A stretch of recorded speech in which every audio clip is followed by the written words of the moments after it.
Hey guys, it's Xnira with another summoning video. I thought I would also kind of talk about the new update since we also just got that info. So, some changes to the arena.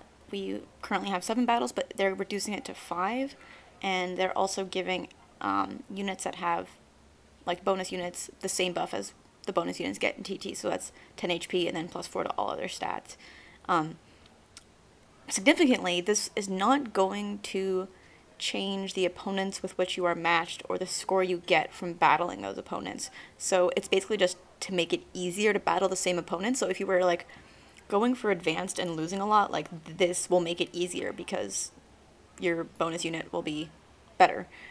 Also, I think it'll help out the Asker trio because since they're always on rotation, they will definitely benefit from this, and you won't be punished quite as much for if you don't want to spend orbs to pull whatever the new shiny thing is. You can just throw in your Asker unit, and they'll get a pretty substantial buff. So this Henry I just pulled is plus attack minus defense, I believe. So pretty nice. The next thing is we got like new weapon refinements, but there's only 3 this time.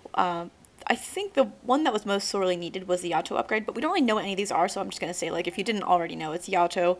Claire has a weapon from Shadows of Valencia called Rumfaya, which was effective against armored cavalry and had this thingy where it did damage based on your speed, so like Regnal Astra is kind of something like that, that's what I'm thinking about. And then Camilla's Axe, which I don't really know what they're going to do. So that'll be interesting, something to look forward to. As far as rival domains, okay, this Lyn is neutral. I'm not complaining, but like, I don't know, something would have been nice. Also, I didn't mention this, but I'm summoning for, I wanted neutral Lyn. I kind of want 2 neutral Lyns because I kind of want speed tactics fodder, but I think I stopped pulling Greys after a certain point, but I really want Legendary Grima. And I also am kind of half pulling for Reese fodder because I decided my next +10 project is going to be a Reese, so you guys can look forward to that. He currently has Candlestick Plus on him, and he's going to be brilliant. So I'm very excited about that. So that's also why I'm pulling Greys.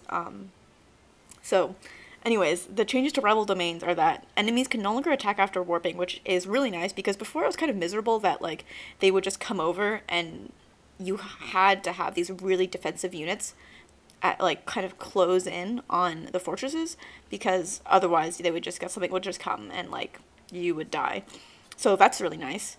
But the interesting thing is that it says enemies and not just like, all units, so maybe players will be able to warp but still attack, which might be interesting. This means you can also still use specials, so like I've been using this like smite strategy where I just have one like dedicated smiter to units that have to catch up. I just have one person who just smites them forward to keep up, which is kind of fun. And the other thing is that they're making it standard, so the same enemies will appear every time, which is, a quality of life. They also have, just speaking of quality of life, the other 2 quality of life changes that I'm looking forward to are the fact that enemies now retain SP and XP gained if they like die later on, which is really nice. And the obviously like the enemy phase music can now be disabled, so that's exciting. I think that maybe the biggest change that actually affects most of us the least, since we're all returning players, is the new player improvements. So when you get your Asker units are going to be at 4-star instead of 1-star or whatever it is, which means that for this Jacob is minus attack plus HP, which I'm really excited about because it would have been nice if you were minus speed, but plus attack minus HP isn't that bad for Brave Bow or something like that, so I'm really excited.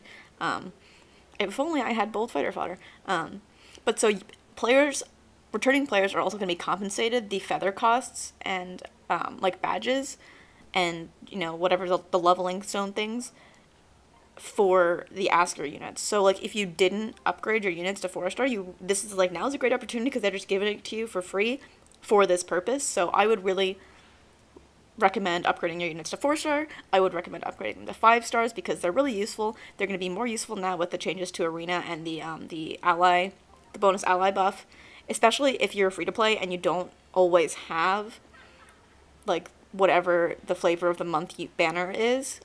This will be a really nice change for you, and I'd really recommend upgrading those starter units. So